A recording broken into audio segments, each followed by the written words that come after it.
Hello，大家好啊！到咗休閒小百科時間啦。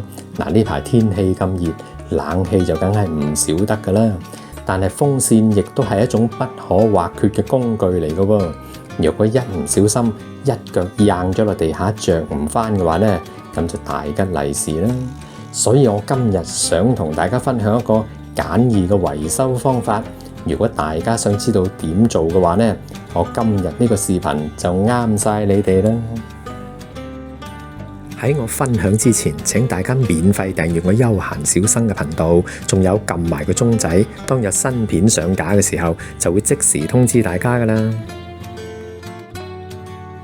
嗱，今時今日絕大多數嘅紅運扇呢，都有一個安全裝置，就係當部風扇瞓低咗嘅時候，立即斷電。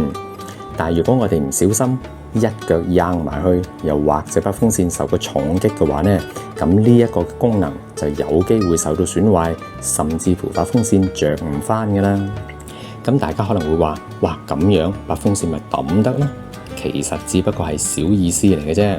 不如就等我哋而家一齊嚟拆解下，究竟係邊一嚿部件提供呢一個嘅功能呢？嗱，如果要揾出嗰粒安全部件嘅位置呢，就要先將把風扇嘅底殼拆走。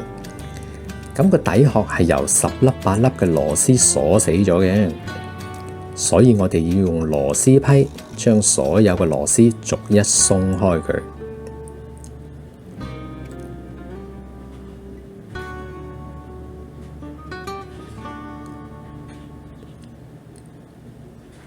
然後就慢慢將個底殼攞走啦。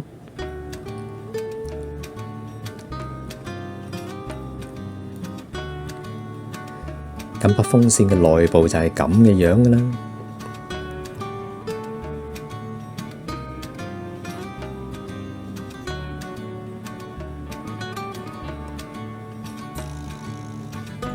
嗱，我指住嗰個位置呢，就係嗰粒安全裝置啦。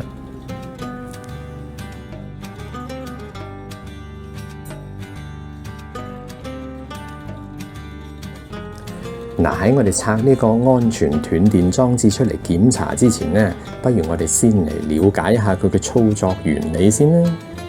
當把紅運扇直立嘅時候，途中嘅圓柱體就會同底部嘅兩塊金屬片接觸，就會通電正常運作啦。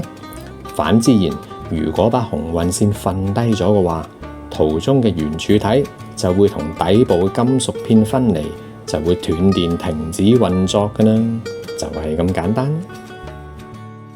到翻嚟把紅運扇啦，我哋先用螺絲批將粒固定螺絲鬆開，然後將個安全斷電裝置攞出嚟檢查一下，睇下有冇問題啦。喺一般嘅情況底下，如果把紅運扇係受過猛力撞擊嘅話呢，咁呢個裝置裏邊粒金屬柱就有機會攝實咗喐唔到，就會令到個安全斷電功能失效，又或者係把風扇着唔返㗎啦。我哋可以嘗試熬下、敲下呢一個裝置，希望能夠將裏邊粒金屬柱熬返喐佢啦。但係如果最壞嘅情況出現，呢個裝置係爛咗嘅話呢，就要作出更換㗎啦。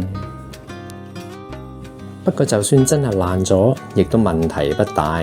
因為呢個自動斷電裝置可以喺網上買得返㗎，只需要接駁返相關嘅電源線，同埋上緊返固定螺絲，咁就 OK 㗎啦。其實屋企好多嘅小家電，只要我哋動下腦筋，做一個簡易嘅維修，咁就搞返掂㗎啦。呢個做法唔單止慳錢環保，喺個過程裏邊仲會得到一個好大嘅滿足感㗎。咁你話係咪一舉三得呢？我今日呢一個嘅紅運扇簡易維修小百科到咗呢度，又要同大家講聲拜拜啦。等我日後再同大家分享個其他嘅生活小百科啦。如果大家中意我今日嘅分享嘅話呢，記得俾個 like 我，同埋將個視頻分享出去，仲有幫忙多啲欣賞廣告。多謝大家嘅支持，咁我哋下集再見啦，拜拜。